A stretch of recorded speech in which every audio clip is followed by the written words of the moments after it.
Alright guys, do a new video on this hockey mask here. This hockey mask was made by fiberglassmask.com, and I believe it was overhauled by the previous owner. And I'm going to overhaul it again. I'm going to take these straps off, but I'm going to reuse the straps and the washers here. I'm just going to take the rivets out, and I have some antique rivets that will look good on this mask. I'm going to completely repaint it. And I'm going to be doing a custom hockey mask on this guy. Nothing based off of the movies, just something from my own mind, from my own collection. And I figured I'd do a video overhauling it. First thing I gotta do is take these rivets out. I'm just going to use a drill the rivets out. And I can save these straps and reuse them. These straps look nice. It's not real leather on these, it's faux leather, but they still look really nice. And they're naturally weathered, which I love. And they're going to look real good reused on this mask once I get it done. And the paint job for this, like I said, it's going to be my own idea. I'm stealing an idea from one of my friends for the color of the chevrons. My friend Blake, we were having a conversation about this mask, my idea for it, and I was trying to decide between either doing a dark red chevron or a black chevron. And he mentioned doing purple chevrons. I love that idea, so I'm stealing his idea. But the idea for the rest of the mask is going to be my idea. And instead of going for like an off-white almond color, which is what most hockey masks are, I'm going for like a gray-white color weathered for this. I think that would look really neat and different from other masks. So that's what I'm going to do with this guy. I'm going to start taking these straps off. Hopefully it works and it doesn't fail on camera.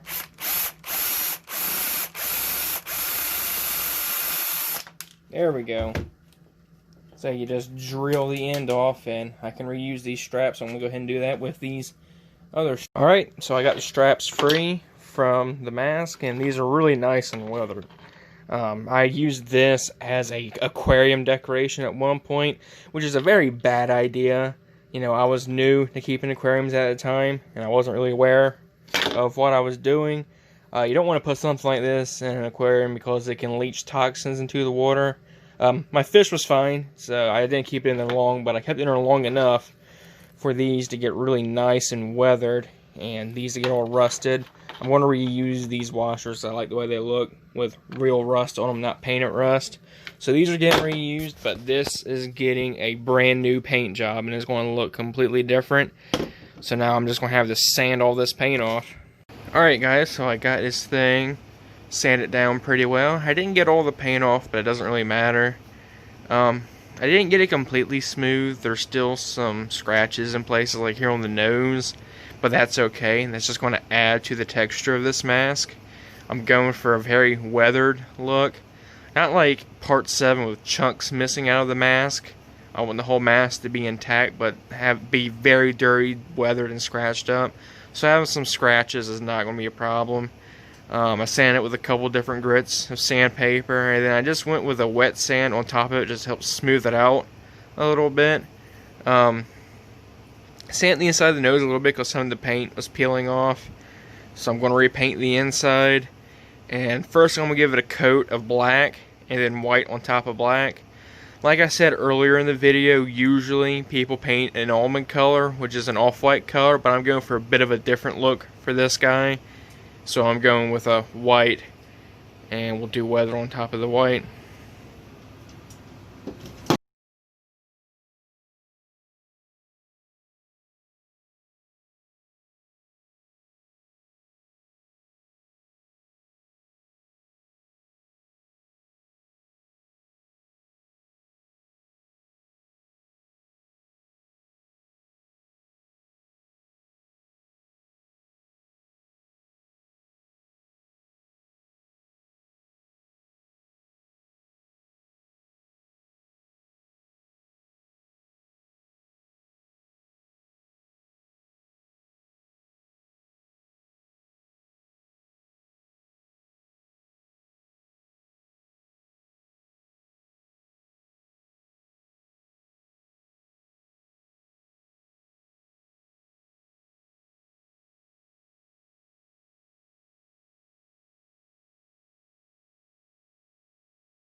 Alright, so I got the chevrons painted on. When I was peeling the tape off, the paint wanted to peel off, but you know, that's alright.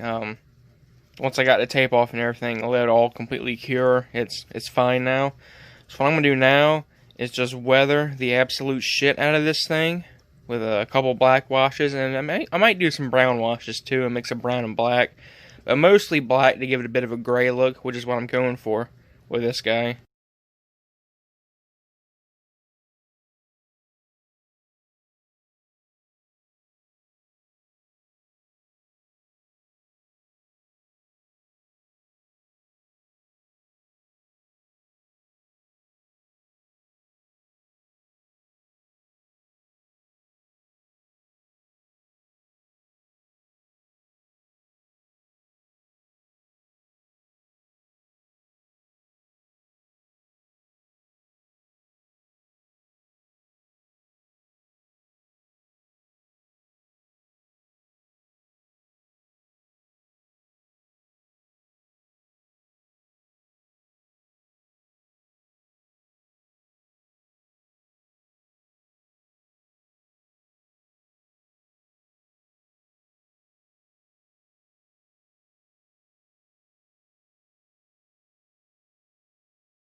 Alright, so I got this mask all painted up the way I want it to look.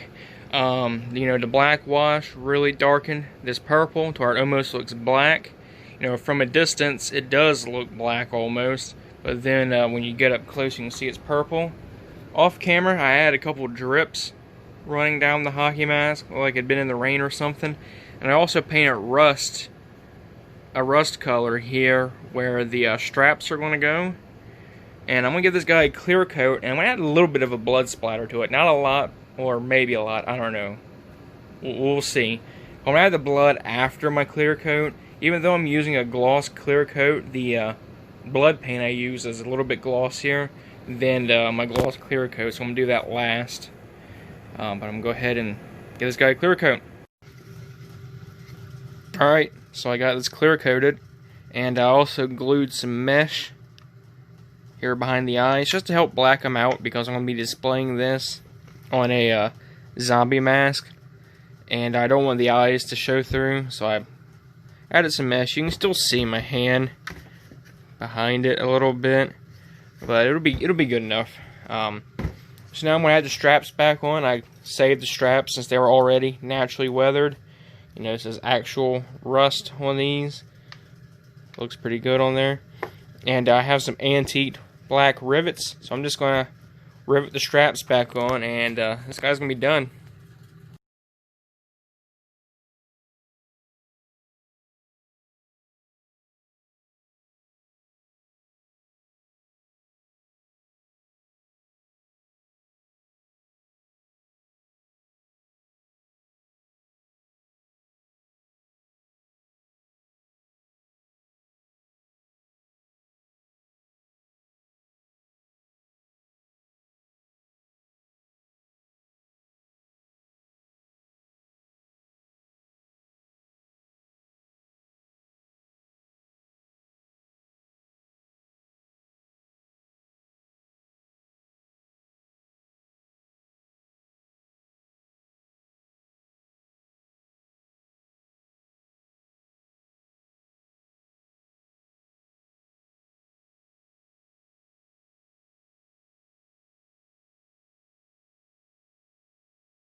Alright, so straps are on, and this guy's pretty much done. There's only a few more touches I want to do on the inside, and that's it for this guy.